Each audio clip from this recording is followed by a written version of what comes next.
Well, Lohman, you've done it again, and this time 900 attendees. The most successful.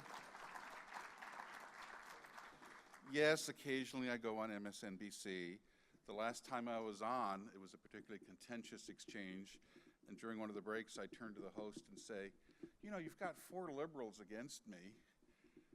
You know, why do you even have me on? And he says, well, you're our favorite conservative piñata. But remember, piñatas swing back. I'm here to do 3 things. Congratulate you, discuss the Democratic frontrunner, and discuss the Republican frontrunner. First, the congratulations.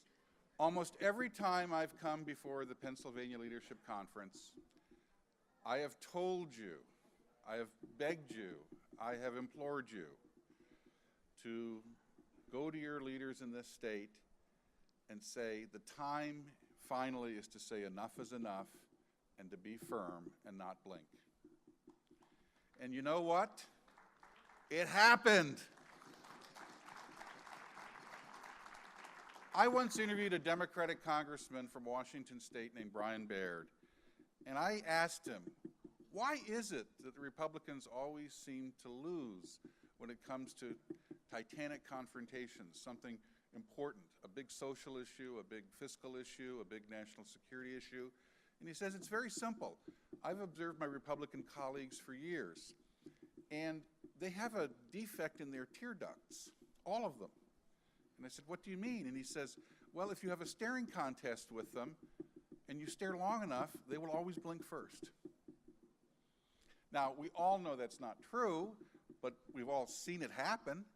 And certainly with the kind of media pressure that the left and the lamestream media can apply, it's not surprising sometimes that Republicans in the legislature or in Congress will blink first. But this last time, this budget battle with Governor Wolf, where he constantly was crying wolf, this budget battle was different. You know the players better than I, and I've met some of them here and heard their story. I'm not here to spread the credit or cast the blame. I'll simply say this. The national news media, national political observers noticed what happened here in Pennsylvania. You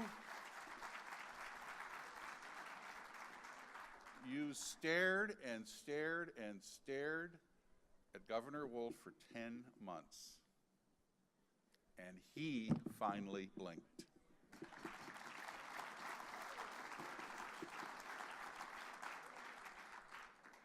No doubt in part because I think you have some new leadership in the legislature, and that made a big difference when you no longer have Vichy Republicans running your state house or your state senate.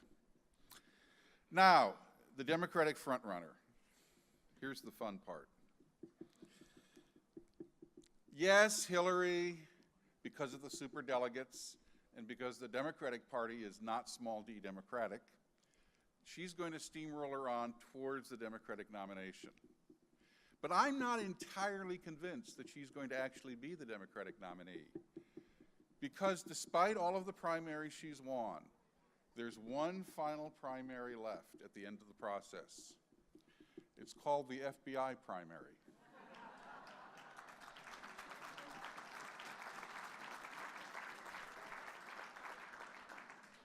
It's a closed primary.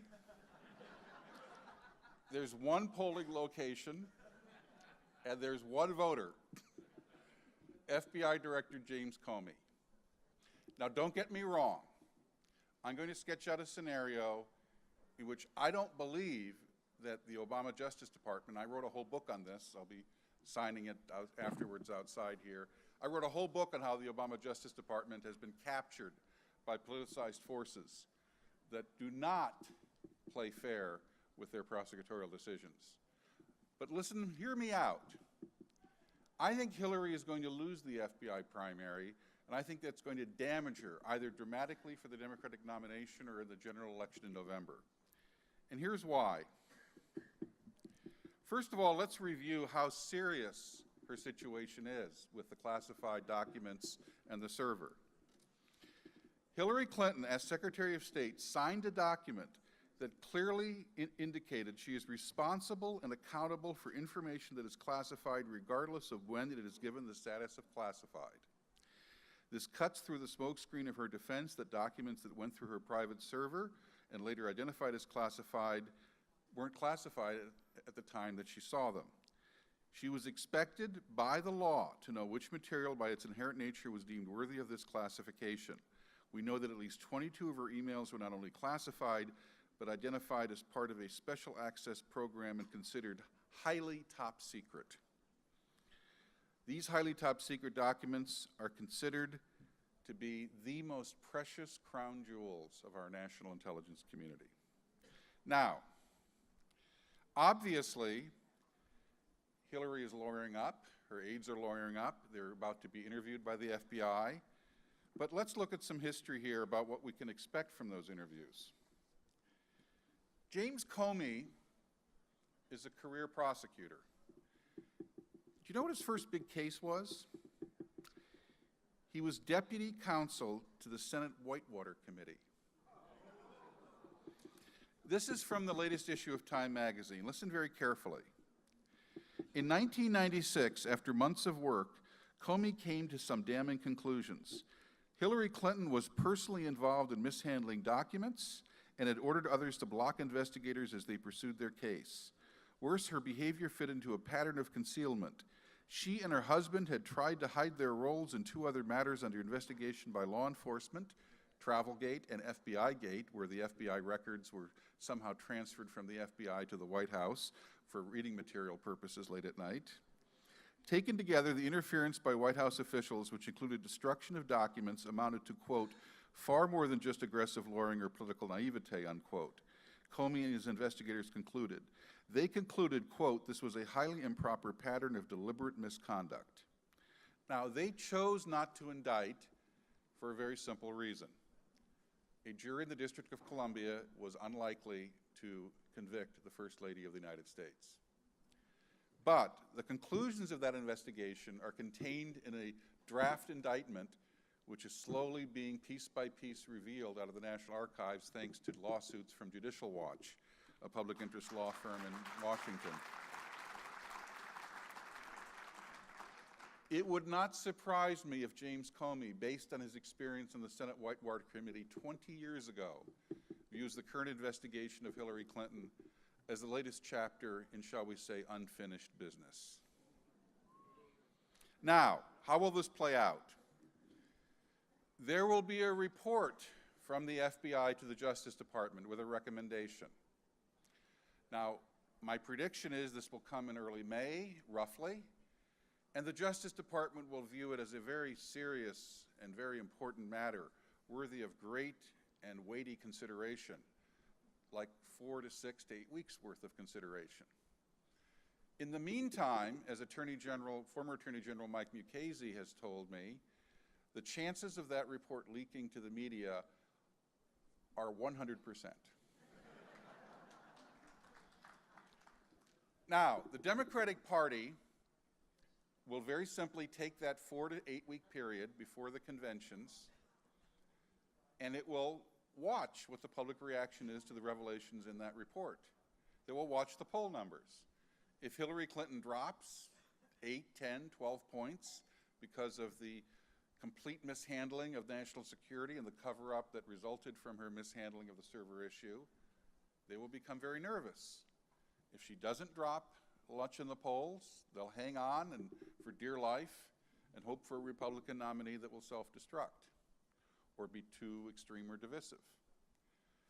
But here's the rub. People say, well, they can't drop her. They can't drop her after the primaries. And I say, excuse me, these are Democrats. I live in New Jersey. I can remember in New Jersey there was a senator named Robert Torricelli. And he was under ethical investigation, he was on his way to indictment, and he was dropping like a stone against his Republican opponent, Doug Forrester, in 2002. The ballots had already been printed. The absentee ballots had already gone out to the military voters. And the Democratic Party decided he couldn't win. So they all called a meeting at his house, Torricelli's house, to supposedly talk about fundraising strategies. And he walked into the meeting and was informed he was no longer the Democratic Senate candidate. And he said, well, you can't do this. I'm the nominee. The ballots have been printed.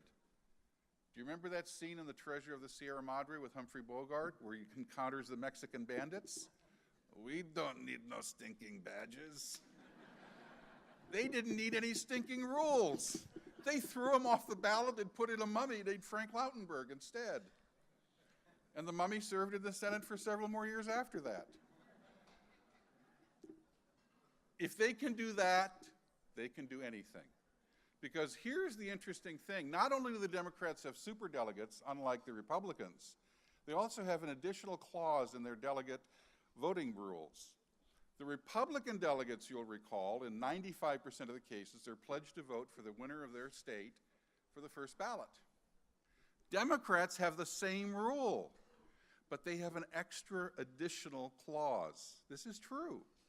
The clause says no delegate shall be required to vote for any candidate on the first ballot if they cannot do so in good conscience. Now, if you go to the Democratic Party rule book and you thumb through it and you look up, what's the definition of in good conscience? It says, can win in November.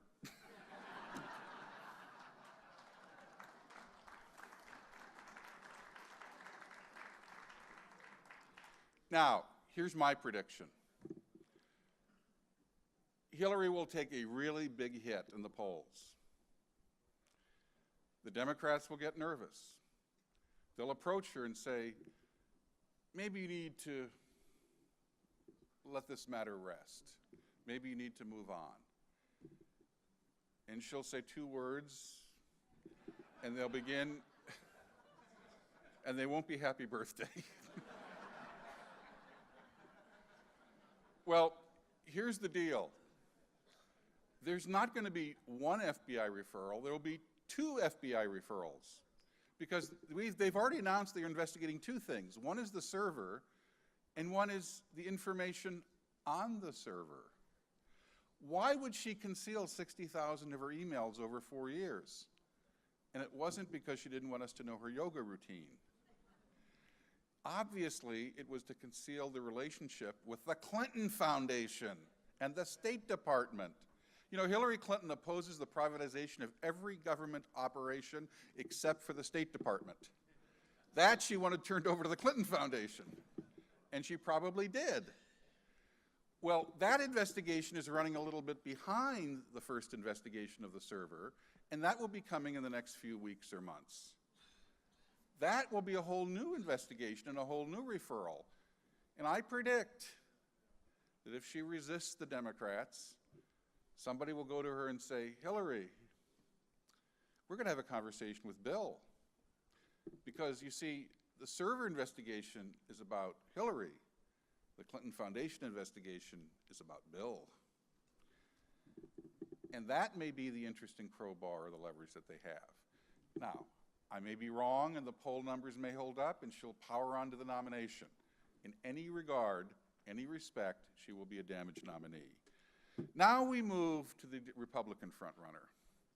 I have stood before you and discussed the issue of Donald Trump before.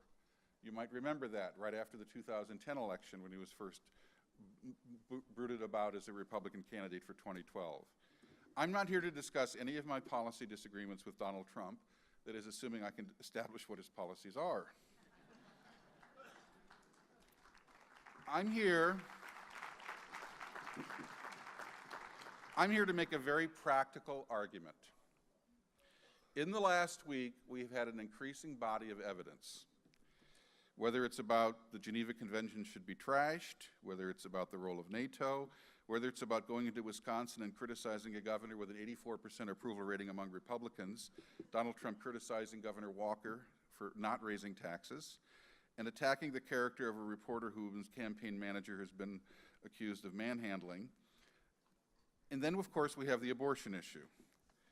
I don't know if you've seen the latest news, but there's a new interview that Donald Trump gave out on the issue of his abortion position. This is an accurate headline describing the interview. Quote, Trump suggests abortion laws should stay as they are. That's news. The second headline, Trump also agrees with the notion that abortion is murder. Now, I don't know about you, but it's like Sesame Street. Something about these two things don't fit. Trump was asked to explain his position on abortion from the previous interview that he gave on Hardball. Do you have a feeling how, this is John Dickerson of CBS News, do you have a feeling how abortion laws should change? There are a lot of laws you want to change. Anything you'd want to change on abortion? Trump responded, the laws should stay as they are for the time being. At this moment, the laws are set. I think we should leave it that way.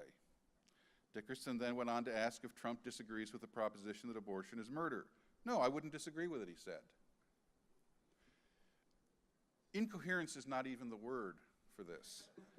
Now, what explains what's happening here? Donald Trump is an intelligent person. I've known him for 30 years. He is an extremely successful businessman, albeit one who sometimes leaves some unpaid bills behind, but he's an extremely successful businessman. He knows what he's doing. Or does he? He gave an interview for his the biography, Never Enough, Donald Trump and the Pursuit of Success, in which he was asked, do you ever analyze yourself? Do you ever analyze your actions? Do you ever engage in introspection?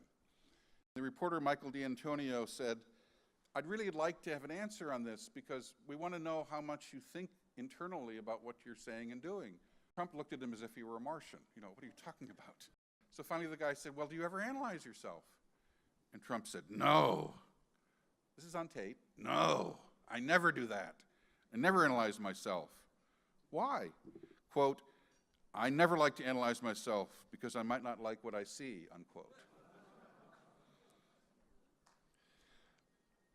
D'Antonio's conclusion is that Trump is willing to say and do almost anything to satisfy his craving for attention, but he also possesses a sixth sense that keeps him from going too far, unquote. Well, what if his sixth sense is now abandoning him in the home stretch of the Republican nomination fight because part of him doesn't really want to win? I've talked to 3 current or former Trump staffers, all of whom agree, and Trump has more or less confirmed this, that he started this race believing he could make a big splash, bring some issues to the fore that had been illegitimately ignored in this context by both parties, and he would extend his brand, and it would be huge, it would be wonderful, it would be terrific.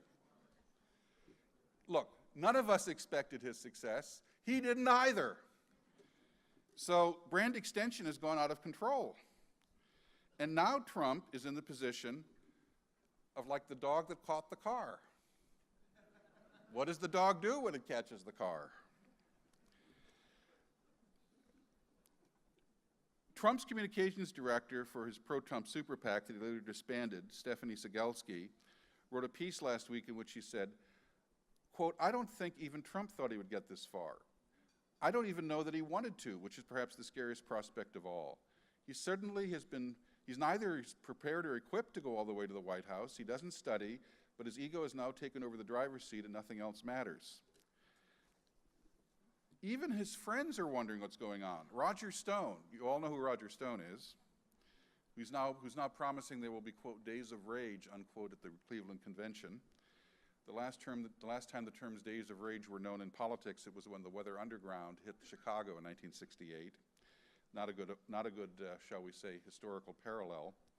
Roger Stone says, having worked for Trump for almost 40 years, no one puts words in his mouth. I don't understand what's going on. Trump is better than his campaign, so only Trump can tell you why Trump does the things Trump does. I talked to another former staffer of his who said a bunch of them were sitting around last fall asking, what in the world would Trump do if he actually won the White House? And they all agreed amongst themselves, 3 Trump staffers, we concluded that he really would say to us, quote, guys, what did you just do to me? I had a great life. Now I have to go to the White House? Unquote. This anecdote is reminiscent of the last line of the famous 1972 movie, The Candidate, with Robert Redford. How many of you have seen that? A lot. In the movie, Robert Redford plays Bill McKay, a novice who has just won a surprise victory for a Senate seat. In a daze, he takes aside his campaign manager into a room and he asks him, what do we do now? Look, I'm not here to engage in amateur psychology. I don't know if Donald Trump is engaging in a form of self-sabotage. Self-sabotage is when you move publicly towards a certain goal, but inwardly there's something that takes you back and you step away from that goal. It's like a yin and a yang. We've all had self-defeating moments in our life where we're trying to get something done, but sometimes we take actions that sabotage what our goal is. I'm not here to say that that's what Donald Trump is doing, but what's the evidence tell us? Does he really want to study the issues enough to not make these fundamental mistakes as he has on abortion, as he has on nuclear proliferation, as he has on so many other issues? My position is a practical one. Donald, the final exam is coming. If you're not willing to study, don't take the class. It's that simple. You are smart. Donald Trump is smart, but you got to study. And if you're not willing to study, don't take the class. I agree that Donald Trump has brought issues to this campaign that were ignored and has empowered people who have felt marginalized in our society and people whose concerns have been minimized. But just remember, the message may be real, the message may be accurate.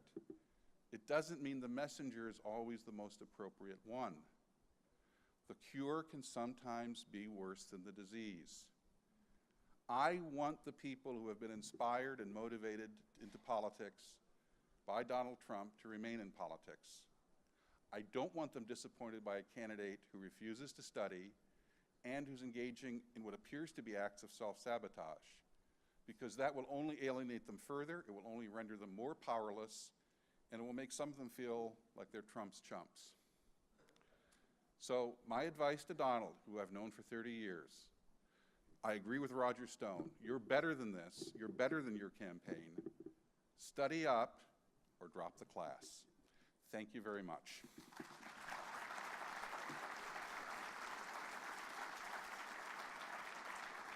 I appreciate again the time and attention you have. I'll be sitting outside signing some books, and I'll be happy to chat with you. You don't have to buy one, and it's good to meet you. This event is one of the best events I go to because this is the event I can connect with the grassroots and really understand what's going on in Pennsylvania and American politics. Thank you so much. John, what is the title of the book?